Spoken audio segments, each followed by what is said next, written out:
Hello students. तो आज की इस क्लास में डिस्कस करने वाले हैं हम सिंपल और कंपाउंड इंटरेस्ट के बीच डिफरेंस कैसे निकाल सकते हैं। ठीक है, तो एक तो हमारी नॉर्मल अप्रोच है, मतलब कंसेप्ट से हम निकालेंगे, और दूसरा हम निकालेंगे फॉर्मूले से। अब कब आपको कंसेप्ट यूज़ करना है, कब आपको फॉर्मूला यूज़ करना है, इसको हम आगे डिस्कस करेंगे। तो देखिए, जिसमें हम लास्ट क्लास में ऑलरेडी डिस्कस कर चुके हैं कि सिंपल इंटरेस्ट और कंपाउंड इंटरेस्ट की अगर हम बात करें तो सिंपल इंटरेस्ट क्या होता है, कंपाउंड इंटरेस्ट क्या होता है। सिंपल इंटरेस्ट में हमेशा जो इंटरेस्ट लगता है वो किस पे लगता है, प्रिंसिपल पे लगता है। और जो कंपाउंड इंटरेस्ट में क्या होगा, प्रिंसिपल पे तो इंटरेस्ट लगेगा ही लगेगा, साथ साथ इसमें क्या होगा, इंटरेस्ट पर भी इंटरेस्ट हमें देना होगा। ठीक है, तो इंटरेस्ट पर भी इंटरेस्ट देना होगा। चलिए एक एग्जांपल समझ लेते हैं हम, कि जैसे मैंने कहा कि हमारे पास, मान लो मैंने किसी को 4,000 रुपये उधार दिए। ठीक है, तो 4,000 रुपये मैंने किसी को उधार दिए। ठीक है, रेट हम ले लेते हैं 5%, टाइम ले लेते हैं 2 ईयर्स। अब सिंपल इंटरेस्ट क्या होगा, कंपाउंड इंटरेस्ट क्या होगा। तो सिंपल इंटरेस्ट में हमेशा जो इंटरेस्ट बनेगा वो हर साल जो इंटरेस्ट बनेगा वो 5% ही बनेगा, किसका, 4,000 का। अब 4,000 के 5% की बात करें तो 4,000 का 10% होगा 400, तो 5% हो जाएगा 200। यानी पहले साल का जो सिंपल इंटरेस्ट होगा वो क्या होगा, 200 होगा। दूसरे साल का सिंपल इंटरेस्ट भी क्या होगा, 200 होगा। तीसरे साल का भी सिंपल इंटरेस्ट क्या होगा, 200 होगा। ठीक है, तो यहाँ 2 ईयर्स की ही बात कर रहे हैं। तो अगर सिंपल इंटरेस्ट कितने भी साल का पूछा जाए आपसे, 10 साल का ही पूछा जाए, तो हर साल क्या होगा, 200 रुपये इंटरेस्ट बनेगा। 10 साल कितना इंटरेस्ट बन जाएगा, 2,000 बन जाएगा। लेकिन वही हम कंपाउंड इंटरेस्ट की बात करते हैं तो इसमें क्या होता है, जो 200 ये जो इंटरेस्ट बन रहा है तो बनेगा बनेगा, हर साल बनेगा। साथ साथ जितना इंटरेस्ट बनता जाएगा उस इंटरेस्ट पर भी इंटरेस्ट लगेगा। जैसे पहले साल 200 रुपये इंटरेस्ट बना, दूसरे साल क्या होगा, 200 तो बनेगा ही बनेगा। 200 जो इंटरेस्ट पहले साल में बन चुका है उस इंटरेस्ट पर भी इंटरेस्ट देना होगा। तो 200 का 5%, अब 200 का 10% होता है 20, तो 5% क्या हो जाएगा, 10। ठीक है, तो अगर मैं आपसे पूछूं कि 2 साल, इन 2 साल मतलब 2 साल का compound interest simple interest difference क्या है, तो आपको साफ साफ दिख रहा है 2 साल का compound interest simple interest difference क्या है, 10 है। ठीक है, अगर 3 साल पे पूछते हैं तो 200 तो बनेगा ही बनेगा। जितना इंटरेस्ट बन चुका है, कितना इंटरेस्ट बन चुका है अभी तक, पहले साल बना था 200 और दूसरे साल बना 210, यानी टोटल जो इंटरेस्ट हो गया वो हो गया हमारा 410। अब 410 का भी 5% इंटरेस्ट में एक्स्ट्रा देना होगा, यानी कितना हो जाएगा हमारा, हो जाएगा 20.5। 410 का 10% होता है 41, 10 से डिवाइड कीजिए तो 5% क्या हो जाएगा, 41 का आधा। ठीक है, तो अगर आपसे सिंपल इंटरेस्ट पूछा जाए 3 साल का तो आंसर होगा 600। कंपाउंड इंटरेस्ट पूछा जाए तो क्या होगा, 600 तो होगा ही होगा। जितना हमें इंटरेस्ट पे इंटरेस्ट देना पड़ा वो कितना हमारा 30.5, यानी हो जाएगा 630.5। तो 3 साल के simple interest compound interest difference देखा जाए तो क्या है, 30.5। ठीक है, तो इस तरह से आप डिफरेंस निकाल सकते हो। लेकिन ये वाली अप्रोच हमारी कब फेल हो जाती है, जहाँ प्रिंसिपल नहीं दिया हो। ठीक है, अगर प्रिंसिपल नहीं दिया हो, मान लो आपको डिफरेंस दे देते कि अगर मैं पूछता आपसे कि डिफरेंस हमारा है 3 साल का simple interest compound interest difference है वो 30.5, तो बताओ प्रिंसिपल क्या होगा। तो रिवर्स आना काफ़ी मुश्किल होता है। ठीक है, तो मैं आपको कहूँगा अगर प्रिंसिपल नहीं दिया है या रेट नहीं दी गई हमको, तो बेटर है आप फॉर्मूले से जाएँ। तो फॉर्मूला क्या हमें याद रखना है, अगर हमें डिफरेंस निकालना है एस आई और सी आई का फॉर 2 ईयर्स के लिए, है ना, तो for 2 years difference of C I and S I for 2 years.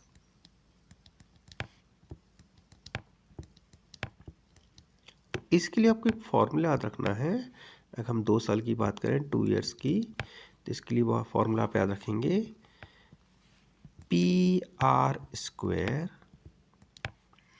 Upon 100 का स्क्वायर। ठीक है, ये फॉर्मूला को कब यूज़ करना है, हमको 2 साल के लिए पूछा जाए। एग्जाम में जो क्वेश्चन आते हैं तो उसमें 2 साल के लिए पूछेंगे या ज़्यादा से ज़्यादा 3 साल के लिए पूछेंगे। तो अगर मैं पूछूँ difference of CI and SI for 3 years। देखिए फॉर्म में क्या चेंज आएगा, पी आर स्क्वायर तो रहेगा रहेगा। अब वहाँ 100 का स्क्वायर था तो 100 का क्यूब हो जाएगा। और एक चीज़ हमें याद रखनी है कि साथ साथ क्या होगा इसमें, 3 इंटू में 300 प्लस आर भी आता है। तो अगर 2 साल के डिफरेंस, 2 साल के लिए डिफरेंस पूछा जाए तो फॉर्मूला ये हो जाएगा, और 3 साल का डिफरेंस पूछा जाए तो ये हो जाएगा। बस आपको 2 चीज़ें बस याद, फॉर्मूला याद रखना, मतलब ये 2 चीज़ें याद रखनी है, ठीक है। और ये फॉर्मूला हम कब यूज़ करेंगे, जहाँ प्रिंसिपल और रेट के बारे में नहीं पता है, ठीक है। तो चलिए क्वेश्चन हम डिस्कस करते हैं कि कब हम कंसेप्ट से क्वेश्चन सॉल्व करेंगे, कब हम इस फॉर्मूले से क्वेश्चन सॉल्व करेंगे। तो देखिए चलिए फर्स्ट क्वेश्चन डिस्कस करते हैं। देखो इसमें क्या दे रखा है, the difference in simple interest and compound interest on a certain sum of money. अब देखो प्रिंसिपल नहीं पता है आपको, तो यानी हमें फॉर्मूला ही यूज करना पड़ेगा। Certain sum of money in 2 years at 18% per annum is 162। Find the sum, है ना, द सम हमें निकालना है। तो कैसे निकालेंगे, बेटर हम फॉर्मूले से जाएं। तो पी क्या फॉर्मूला हमारा, P R square upon 100 square. ये आपको कितना दे रखा है, आपको दे रखा है 162। पी हमें फाइंड करना है, आर ये हम क्या लिख देंगे 18 का स्क्वायर, यानी इसको हम ऐसे लिखते हैं 18 इंटू 18, ठीक है। 18 का स्क्वायर नहीं लिखना है, अदरवाइज हमें बाद में डिवाइड करने में दिक्कत होगी। और यहाँ पर क्या है 100 का स्क्वायर। अब क्या करेंगे हम,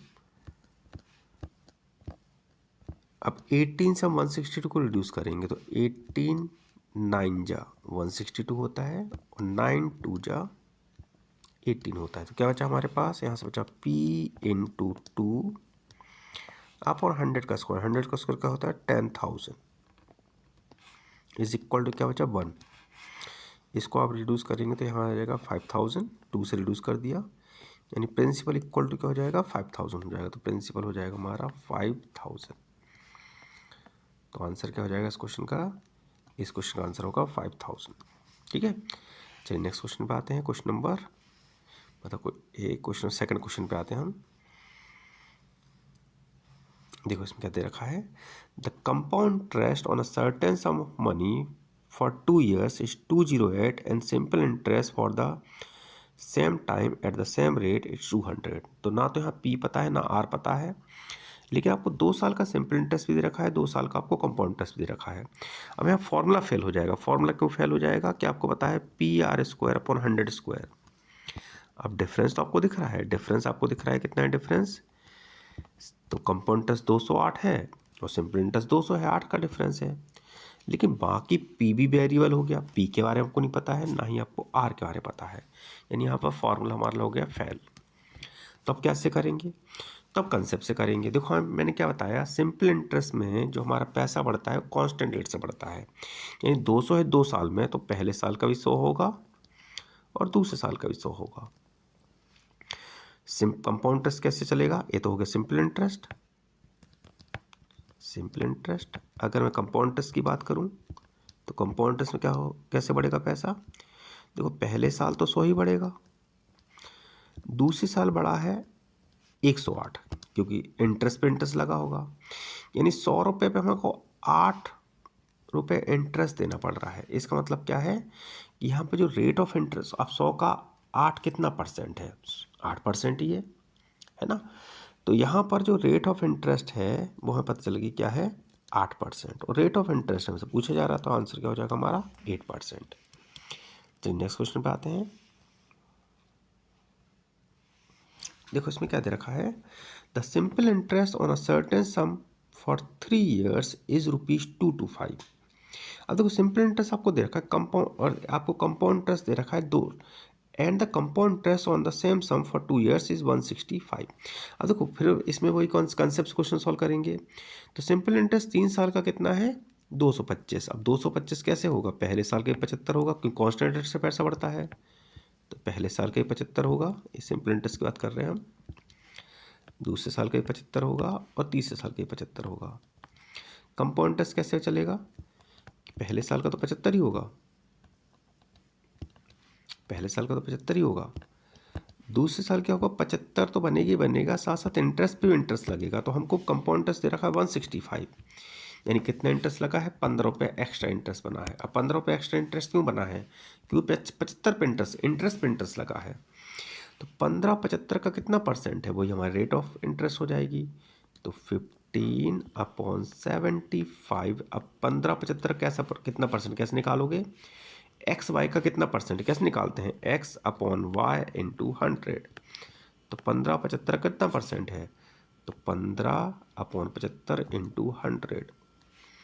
इससे इसको काटेंगे, 5 टाइम्स जाएगा और यहाँ पर आंसर क्या हो जाएगा? 20, यानी आंसर हो जाएगा 20%। तो यहाँ पर आंसर हमारा क्या हो जाएगा? 20%, है ना। तो अगर आपको कंसेप्ट क्लियर है तो सेकंड्स में आंसर निकल आते हैं। चलिए नेक्स्ट क्वेश्चन पे आते हैं हम। देखो इसमें क्या देखा? The difference in simple interest compound interest on a certain sum money for 3 years at 10% per annum is 372। The sum is, तो सम बताना है कितना होगा, ठीक है। अब देखो इसको फॉर्मूले से जाएंगे तो जल्दी आंसर निकल आएगा। वैसे कंसेप्ट से में क्वेश्चन को हम डिस्कस करेंगे, ठीक है। तो फॉर्मूले से देखो कैसे करेंगे। तो हमें फॉर्मूला पता है कि PR² into 300 plus R upon 100 का क्यूब, ये होता है फॉर्मूला हमारा। और दिस इक्वल टू क्या दे रखा हो? 372 दे रखा है। पी की जगह पी यहाँ पर निकालना है। आर जगह क्या लिखेंगे? 10 का स्क्वायर क्या हो जाएगा? 100। 300 प्लस आर यानी हो जाएगा 310। आर क्या है? क्योंकि 10 है आर, अपॉन 100 का क्यूब। इसको मैं ऐसे लिख देता हूँ 100 इंटू 100 इंटू 100। तो एक 100 से एक 100 तो कैंसिल हो जाएगा। 372, एक जीरो से यहाँ जीरो कैंसिल कर सकते हैं। अब 31 से अगर 372 को हम रिड्यूस करते हैं तो ये जाएगा 12 बार, ठीक है। और 12 से ये 10 और 100 मल्टीप्लाई हो जाएंगे। तो P इक्वल टू क्या जाएगा? P इक्वल टू हो जाएगा 12,000। तो ये तो हो गई डायरेक्ट फॉर्मूले से, कि फॉर्मूले से अगर निकालना है तो हम इस तरह से निकालेंगे। अब अगर इसी क्वेश्चन को हमें कंसेप्ट से सॉल्व करना होता तो कैसे करते? तो चलिए एक बार कंसेप्ट से भी, मान लो फॉर्मूला हम भूल जाए तो फिर क्या करेंगे? तो एक बार कंसेप्ट से भी डिस्कस कर लेते हैं हम इसको। तो इसको मैं हटा देता हूँ। हम करते हैं इसको कंसेप्ट से सॉल्व। तो देखो कंसेप्ट से कैसे करेंगे कि मान लेते हैं जो प्रिंसिपल है वो 100 है, क्योंकि पता तो है नहीं, तो मान लेते प्रिंसिपल 100 है, 100 ले लेते हैं। 100 ही क्यों लेते हैं? कि 100 का मैं कहूँ 10% क्या होगा? 10 होगा। और कोई नंबर लेंगे आप, 1000 लेंगे तो 100 का 10% क्या होगा? मतलब 1000 का 10% क्या होगा? 100 होगा। तो 100 का अगर आपको 5% निकालना है, 10% निकालना है, तो वही वैल्यू होती है। जैसे मैं कहूँ 100 का 5% क्या होगा? 5 होगा। 100 का 8% क्या होगा? 8 होगा। बाकी आप और कोई नंबर लोगे तो आपको निकालना पड़ेगा कि उसका 8% क्या होगा। तो देखो अगर प्रिंसिपल 100 होता तो सिंपल इंटरेस्ट कैसे बनता? 10, मतलब पहले साल का 10, दूसरे साल का भी 10 और तीसरे साल का भी 10, क्योंकि सिंपल इंटरेस्ट में जो पैसा बढ़ता है कांस्टेंट रेट से बढ़ता है और रेट हमारी क्या है? 10%। तो ये तो हो गया सिंपल इंटरेस्ट।